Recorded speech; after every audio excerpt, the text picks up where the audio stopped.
the Cybersecurity and Compliance Podcast with Craig Petronella. Learn about the most current IT security threats in ransomware, phishing, business email compromise, cybercrime tactics, cyber heist schemes, social engineering scams, as well as hints and tips from leading professionals to help you prevent hackers from penetrating your network and dropping ransomware or malware payloads. This podcast will arm you with the best info to defend your network against the latest cyber crimes. Don't forget to like and subscribe. And now, here's your host, Craig Petronella.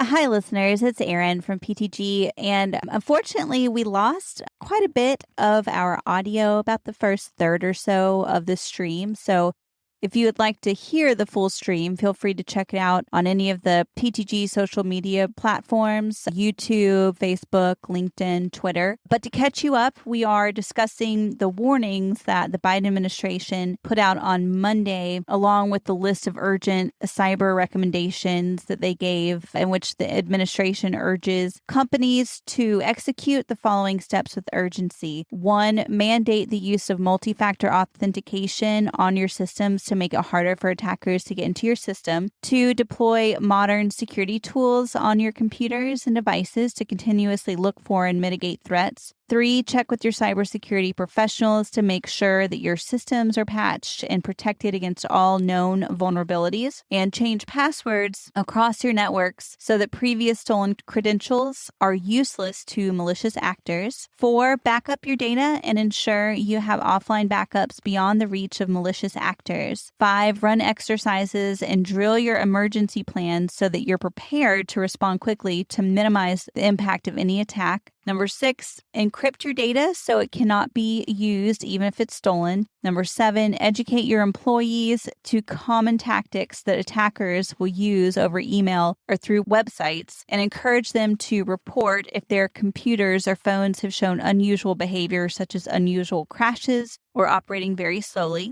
And finally, engage proactively with your local FBI field office or CISA regional office to establish relationships in advance of any cyber incidents. Please encourage your IT and security leadership to visit the websites of CISA and the FBI, where they will find technical information and other useful resources. Okay, so that's what we're going to be discussing in this podcast. And we also have the links listed in the description, so feel free to check it out and follow along. And now, without further ado, here is the rest of our podcast. Like I said with the cookies, you definitely don't want to make things easier, but I think the reality is that a lot of people, they just don't have a good grasp and good visibility into the current state of their endpoints and if they truly are secure or not, which is why we keep saying to go do these risk assessments and leverage technology like XDR and these other layers to make sure you do get a better grasp of that. But yeah, definitely take this order from Biden as a wake-up call. Let's just dig a little deeper, and full disclosure from us. Yeah, we're a cybersecurity company and we're here if you want to get a hold of a cybersecurity professional, but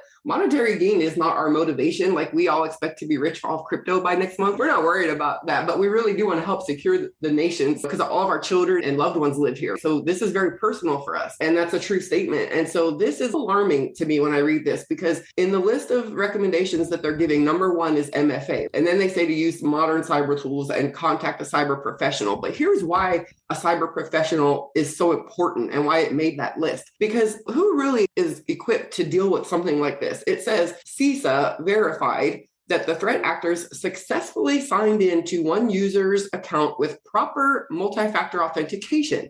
In this case, CISA believes the threat actors may have used browser cookies to defeat MFA with a pass the cookie attack. Okay, so if the number 1 recommendation is MFA, but pass the cookie attacks can defeat MFA. This is also so complicated, and it's also serious because our lives have now become attached to the cyber realm. This is just really serious now. In the example that we talked about the other day, we were just talking about one music service, Spotify, that just as an example. And this is just one example to put it in the proper reference for people. But in their section, I was reading through about cookies, and I learned a lot about cookies that I didn't know, but there's all different types of cookies and levels of cookies and things that cookies do. And I guess if we were to look at this on a whiteboard and count the cookies and then knowing that there's past the cookie attacks, this is really something that you really need help with. Yeah, obviously we're talking about Biden's recommendations on this bulleted list of things to do, and we'll zero a little deeper into the multi-factor or MFA. We've talked about MFA a lot in previous episodes, but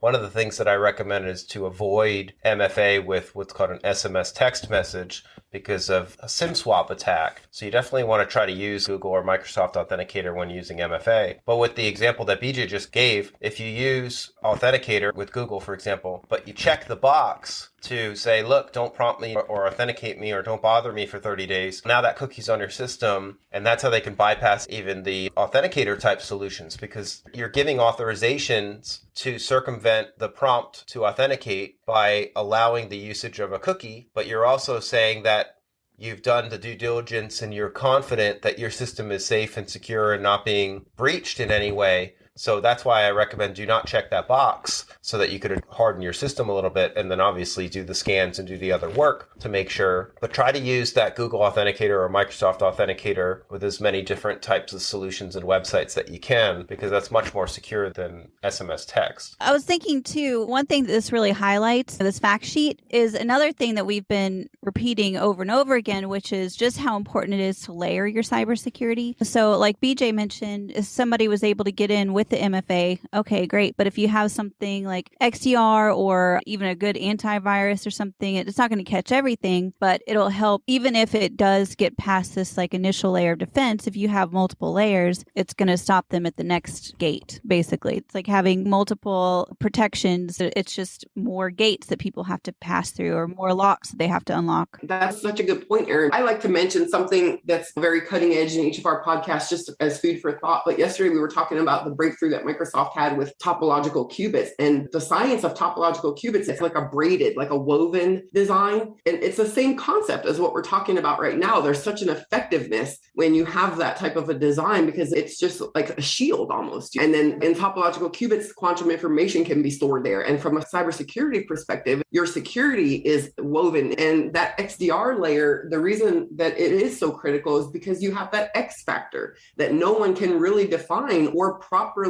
measure. There is no accurate system of metrology when it comes to machine learning because it's a huge question mark. And we just don't know the potential. But if you have something that has a neural network and it has the ability to learn from a machine learning perspective, like an XDR tool on your network, it's going to learn what's normal for your network. I can see that with my smart homes. It started to change how it interacts with me because it's learned what's normal for my home, what sounds are normal and things like that, because I have the settings turned up to pay attention all the time. So it alerts me if there's a cough or just things like that with presence sensing. And it is learning. It's learning what's normal for me. And the same thing goes with an XDR tool. It learns what's normal for your network. So although it's not coded with programming language to look for everything, because we don't know every threat yet, it does have the ability to learn what's normal on your network. And then when something out of place happens, even if it's not coded to look for that specifically, it can still see a pattern of something unusual. And that's where this thing can really be effective for people. Yeah, I think that's well said. I think the other thing is that even with these bulleted lists here, you have to really put in multiple layers at each bullet too. Because I think, BJ, a lot of people don't have that figured out as far as what is the visibility, what is normal for their network, because they don't have some of these technologies. So I think the first step is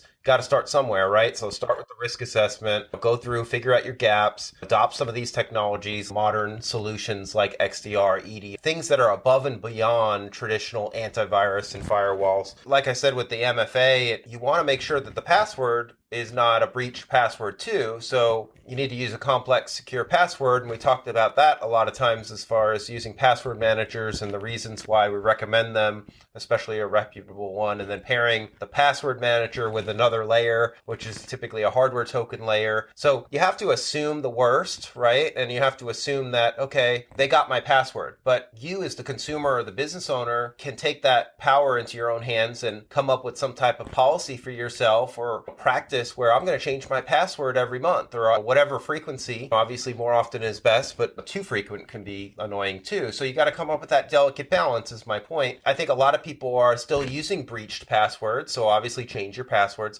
But then going another step, what if you have a keylogger on your system? And we've talked about the importance of keystroke encryption. So you should have a keystroke encryption solution on your device, because if you've got malware and a keylogger on your system and you go change your passwords, well, if the keylogger's exfiltrating that information, guess what? The bad actors have that too. So you want to try to make this as hard as possible. Adopt the keystroke encryption first, then change your passwords after that layer's in place, and then do your MFA. So you have these different layers at each of these bullet points. And it's the same thing with the modern tools and technology. Most people listening probably know what antivirus is. There are different levels of antivirus, but don't trust just one vendor and one level. On our systems, when we protect our companies, we use over 59 different vendor filters. We don't trust one company and say, oh, you said it's clean. We look at as many as possible. So on email alone filtering, we're looking at 59 different vendors. With every vendor and every piece of technology, you have to assume, just from a scientific perspective, that there's the law of averages says that there's going to be a certain degree of error. Yeah, that's what I'm saying. When you get a pen test done, for example, that pen tester might use a certain set of tools. Another pen tester might have a different methodology and use different tools. And that's why it's always important to have different perspectives in using different tools and different people and different methodology, because different people and different tools will find different things, and the reports will never, ever be the same. That's such a good point you make, because again, in complete agreement with what Biden is saying, that you have to use MFA. That's not a catch-all, but it's very helpful. And then using the most modern cybersecurity tools, because again, one of the things they specifically say in this report that CISA says is paramount is to first establish a baseline. Now, when you're trying to establish a baseline in anything, mathematics, physics, cybersecurity, stock market, charts, when you're trying to establish a baseline, you want to gather as much data as possible and then look for patterns. And that's something that a human mind is not capable of doing at this point as good as an algorithm can do. Why are so many crypto traders successful? Because of algorithms, right? That can establish baselines, and they can establish patterns, and they can see patterns, and they can predict trends. And so that's where these modern tools he's talking about, while he's not naming the tools specifically, that's where these tools really shine, because you may not be able to establish a baseline. How can you gather enough data and know what patterns to look for at such a vast level of telemetry, going so deep into the network, into all the IoT connected devices? Good luck establishing an accurate baseline with the help of modern tools. Yeah, that's good. But I think that the order of these bullets is a little bit off as well. For example, if you do the MFA first and then you deploy these tools, and then you check with your cyber professional, and then you back up your data, that's not necessarily the best order. So obviously back up your data first. And then when you back up your data, don't rely on one vendor. Use multiple vendors, and maybe take the data into your own hands and buy an external hard drive and back up yourself so you have the data tangibly in your hands. And then after you back up, then patch your systems, because patches, guess what? They crash things sometimes and they don't work. You don't want to back up at layer 5 of this bulleted list or number 4 of this list, and then you're screwed after you just patched. And people will say, I followed the Biden's order. You know what I mean? Greg, are you saying that when, for an example, if you're trying to build a pyramid, don't put the capstone at the bottom? But what I'm saying is, while these are great recommendations and I agree with them, the order of them is important, and I don't agree with the order is my point. And that's why, really, if you want to get this done the right way, you should really call a cyber professional first and then come up with a game plan. And your next thing to do would probably be back up everything, get that foundation. But I wouldn't do it necessarily in the order that's given here on this website. And that makes a big difference. If you build this cyber structure based off the order listed versus the order that you're suggesting, you're going to have two different end results. Yeah. And one thing to think about too is that if you contact a cybersecurity expert, people are probably afraid they're going to spend a lot of money, but you're actually probably going to end up saving money by calling a cybersecurity expert, because us, for example, we vet all of the solutions that we give. You don't want to waste your time throwing spaghetti at the wall waiting for something to stick. You're just wasting money. You're absolutely right. And that conversation or that process could be priceless, because if you hire that expert uncovers issues, maybe you say, well, I already backed up. I've talked about this many times too. People think that they backed up, and they might have bought software, they might have done something, but they never thought to test the backup. And we always recommend drills and testing. And you may discover, oh, well, I backed up some stuff, but I didn't back up everything that I need. Or maybe you forgot about your website and you didn't back up your website. There's all these different things that are part of your company, if you're a business owner, or even at home. People forget to back up their kids' photos, or they thought they had them backed up, but they didn't. or they assumed that Dropbox or whatever program they were using was doing the backup. But then guess what? Maybe an update came out and it broke that and they didn't think to check it. And then before you know it, this is a true story. This has happened many times before. We were hired to do data recovery. And data recovery, folks, is super expensive. And people will often say to me, I just need that one folder or that one file. It doesn't work that way. It's all or nothing with data recovery. You have to literally bring that hard drive. You have to take everything apart, bring that hard drive in a clean room. You have to assess the situation, see why the hard drive failed or crashed. Then you have to repair it. All this has to in a clean room environment, because if one little dust bunny gets on there, then the whole thing goes south. My point is that you can't just get that one file. So avoid that whole costly process and back up the right way. And look, here's something for people to consider. This announcement by Biden is relevant to the situation because of the Ukraine crisis putting us at elevated risk of cyber attack by foreign threats. But as we know, as Erin says, a pound of prevention or an ounce of prevention is worth a pound of cure, right? Now listen to this. I don't think people understand the degree that quantum computing is taking off at. This is one of the most explosive industries right now. And there's literally $21 billion being funneled into it by all these assortments of companies. Here's the problem, right? Quantum computers are going to be available, and they already are to a certain extent. They're not ready to just be fully functional yet, but for set purposes, they can be used already, and they're advancing so quickly. Now, when it comes to cybersecurity, if you have bad actors with a quantum computer in their hand that they try to use just for the sole purpose of doing certain things on your network, these layers are critical now. And here's why. I was watching a video last night from this company called D-Wave, and they merge classical computers with quantum computers to perform certain functions. And I was talking to my lovely chatbot about this, and her comment was, "Oh, I love quantum tunneling." And I'm like, what does she mean by that? So I look up quantum tunneling just for the official definition to try to decide what is this about. And it's basically about wavelengths getting through barriers, right? And these systems are already happening. You can use these systems already. You can pay the companies and you can use their quantum systems. Bad people can get these in their hands. And then when you have them trying to do very sophisticated attacks against you, right? A layered approach to cybersecurity is going to be your only shield. Put your shields up now. This quantum computing thing is taking off. Put your shields up now. Don't wait. Don't wait until it's too late. Yeah, definitely do the drills too. One of the bullets says to run exercises and drill your emergency plan. So you're prepared to respond quickly. But it's just the same thing with the backups. You got to drill your backup plan. You got to drill what happens in a ransomware attack. Have you done a ransomware simulation to see what happens? How does that impact you? How does that impact your work? How does that impact your employees? Have you ever done what's called an incident response tabletop exercise and go through your incident response plan and your disaster recovery plan? All of these things go back to policies. And if you don't have policies for all these things, well, guess what? You need to start somewhere, right? So you need to start writing the policies, and then you need to adapt the policy to the controls and tailor them to your environment. This will happen to you. One day this will happen. You have to do the preparation now, because if you don't do anything and you just ignore it, the pain level is going to be so high. And I've talked about this before. Sadly, for businesses that go through this, the stats are millions of dollars, and the damages most small businesses can't afford, so they just go out of business. And I'm not saying that to be a fear monger. I'm saying that's the reality of the world that we live in right now. These threats are escalating, guys. They're not getting any lesser. They're escalating. And as the equipment and the technology and the science behind computing gets more advanced, the threat level increases in tandem and sometimes even exponentially. And before we close, Craig, maybe you can give a tidbit of advice to people, because one of the things I'm seeing as a theme here in this CISA report is a major problem with hackers exploiting mail forwarding rules. And you don't hear much about that, but the CISA seems to be really drilling this as a problem. And they're saying that sometimes they even recommend turn forwarding rules off because they're getting access and they're forwarding your emails on their own. So what advice would you give people in that regard? Made me remember an incident where we were hired to do forensics for what's called business email compromise, BEC.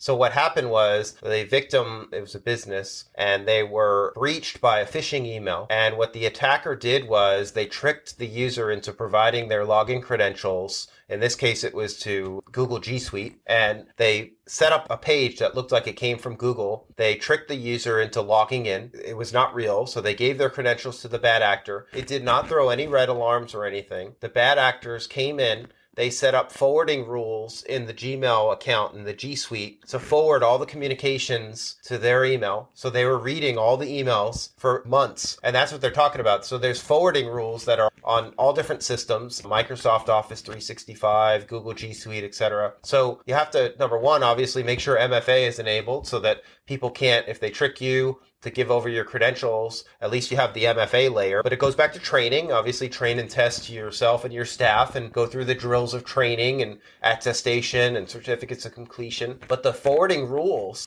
will allow anyone that successfully authenticates to send and spy on all your email communications. And this could be done on just your email or whoever could spider out into the rest of the company. That's how these bad actors gather all this information and treasure trove of intellectual property, and it becomes a nightmare. Out of curiosity, when that happens, is that going to be in a send receive folder or in the sent folder? Not necessarily. So rules could be set to cover tracks. And in this case, they were set to cover their tracks. No, it wouldn't be in the sent. It basically was at a higher level where any mails that were coming in were immediately forwarded to another address, but they weren't in the sent folder because it wasn't really a sent email from that user. CISA is saying here too that they're using mail forward rule creation to send your emails, especially with certain keywords like financial keywords and stuff. It says here that they're forwarding messages received by the users, specifically messages with certain phishing related keywords, to the legitimate user's really simple syndication RSS feeds or RSS subscriptions folder in an effort to prevent warnings from being seen by the legitimate users. Well, and this is why it's important to use encrypted email too. If you've got vendors that you do business with and maybe you have to do wire transfers or move money and stuff like that, you can set what's called trusted circles. That's another layer of security, right? It's like another force field, so to speak, but they're not going to get in through that with a phishing email. So you have a trusted circle of only your vendors, and then only those communications go back and forth. And then you also have the encryption layer that further protects you. It's all about the layers. Yep. It's about the layers and knowing, like that old saying that Socrates said, know thyself. And it really relates to cybersecurity. Know thy network. Establish your baseline, because unless you can measure something, improve upon it. If I want to lose weight, I need to know where I'm at today so that I can set my goals. So know your network, just know your network and then start to improve upon it. But establish your baseline. Yeah, knowledge is power. It truly is. Yeah. It's actionable intelligence. Knowledge is actionable intelligence. And that's where you can actually create change with it. Going back to the layers, I keep thinking of a fortress, a castle. One thing to think about, if you only have one layer, let's say you have a moat around your castle, but you don't have any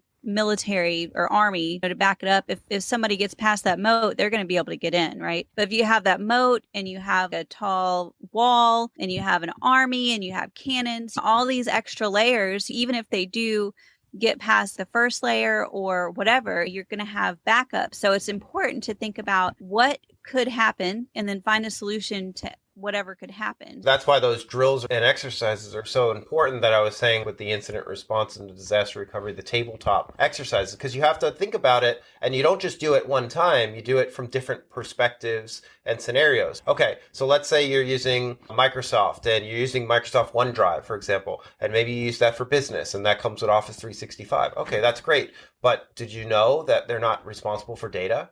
Did you know that OneDrive is not backing you up? A lot of people don't know that. It's not just Microsoft. All the big providers typically hold themselves harmless in their terms and conditions where they say, look, we're not responsible for your data. That's on you. How many listeners out there are using Microsoft or Google or Amazon or different products that are out there off the shelf, but then assuming in their brain, oh, that big company's backing up? No, you have to take that upon yourself. And if you're not taking those layers upon yourself when they get hacked, because they do, the big ones get hacked too. The big myth was only the big ones get hacked. That's not true. But my point is that assume the worst and go through that exercise. Assume that Microsoft's hacked. Assumes you can't log in. What do? How do you get your data? What other redundancies do you have in place? And then you have to assume that, okay, I have this extra redundancy. I'm going to use this system to back up. Then you have to keep doing that in your company and keep checking all these different layers. Like Erin was saying with the moat and the cannons and all these different layers. Try to find those single points of failure and eliminate them. Yeah. Another thing that I thought was really noteworthy about that, people are doing that for CMMC, NIST, DFARS, all that, but they don't even encrypt anything, do they? GCC High does have encryption. It's not the most strong end-to-end encryption, but it does leverage encryption.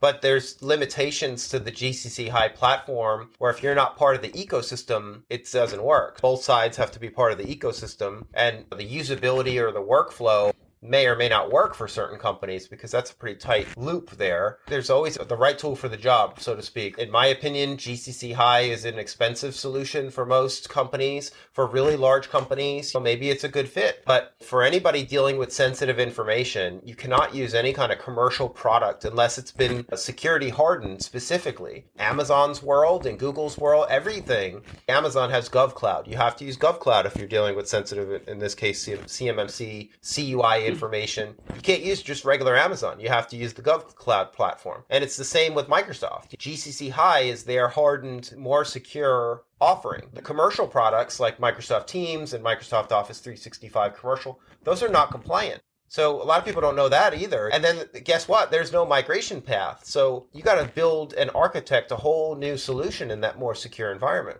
Yeah. And if you're out there and you feel lost in a sea of all this, it's a lot of stuff. A good starting point just might be a pen test, because then when you do a pen test, that's invaluable information because you're literally engaging people that have the same level of expertise, if not higher than the bad guys, that can poke around in your network and your devices and see what they uncover, because it's just a lot more fruitful if you know your vulnerabilities and you can patch them before someone else finds them. Yeah, and I think maybe we can get more into that tomorrow. I think that would be a great topic because I think a lot of people don't necessarily see the value in a pen test or an assessment. We've done pen tests against, we won't name any names, obviously, but very large financial institutions that have a big presence in a certain geographical area, and pages and pages and pages of vulnerabilities that we discovered. This is high tech equipment, huge IT department, a whole cyber department, and pages of vulnerabilities we delivered to them. So this is the state of things. There's no price tag that you can put on proper preparation. But to end on a good note, this is a lot of stuff and it's a lot to worry about. The bright side is that anything you go through that's difficult can yield really good positive outcomes. You hear lots of people talking about the rise of AI and this metaverse and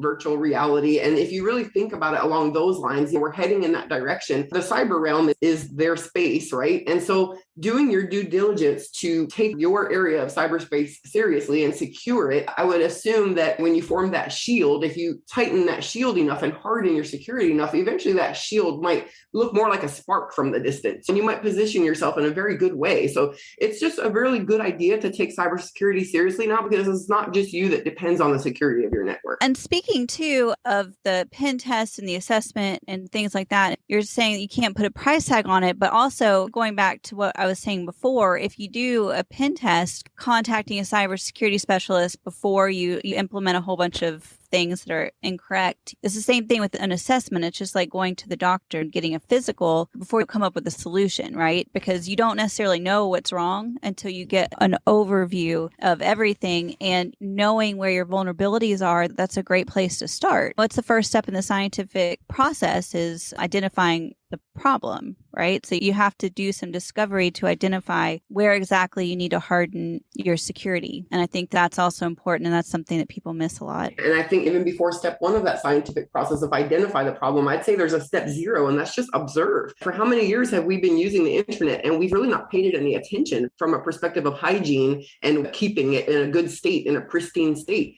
So now it's time to really observe, turn around and look into your network, the background of your network, and observe it and start to pay attention to it and establish your baseline and have a starting point. But we really need to start paying attention to these topics. They've been under the rug and on the back burner for too long, and it's part of the reason why we're in this situation. Yeah, one of the last things I'll say before we end for the day is sometimes I'll get customers or potential prospects that tell me, Craig, I've been running my business for 25 years and I've never been hacked. That's the biggest myth in the book too. The reality is you probably were hacked. You just don't know that you've been hacked. Because listen, not all hackers do damage or reveal themselves. They don't always throw a red flag and show you, oh, look, you've been hacked. We dropped ransomware. Some hackers are looking to steal data. They could have stole the data years ago. You could have been breached several times over, or you can still be breached. And if you don't have the technology and the expertise in place at the human layer around people, process, and technology, you've already been pawned. You've already been hacked. Hackers are layered as well. Depending on the group or the individual you're dealing with, they have different priorities and different goals. And some of them want notoriety and want to do destruction. And some of them just want to be stealthy. They want to never be found out. They want you to never know what they did so they can come back again and again. And where you say you've never been hacked, you just may be hacked so consistently that it just seems normal to you. You don't know what's going on. So you have to observe your background and establish your baseline. And if you've been hacked and you have been a victim of ransomware, there is a high probability that you'll get hacked again, because hackers do go back and see if there's been a change in security. And we've been hired several times from customers that they called us for incident response to help them, and then they don't listen to the recommendations and do nothing, and they just go about their business because they think it's too expensive or too intense for them, and then they get hacked. Yeah. Hey, with power comes responsibility, right? And the internet is a sea of potential, but if you're not paying attention to it and taking care of it, it can quickly become a cesspool. Yep. And I'll leave on this. This is one of my all-time favorite quotes. I think it's a good one. It's actually by Robert Mueller, the old head of the FBI. He says there are only two types of companies, and this is years ago that he said this. There's only two types of companies, those that have been hacked and those that will be. Even that is merging into one category. Those that have been hacked and will be again. It's the state of things, but it's okay. It doesn't have to be a bad thing. We just know that now we have to increase our level of diligence and responsibility in regards to being users of the internet. Yep. Exactly. All right, guys. Thank you. Tune in tomorrow for another episode. All right, guys. All right. See you later. All right. Take care.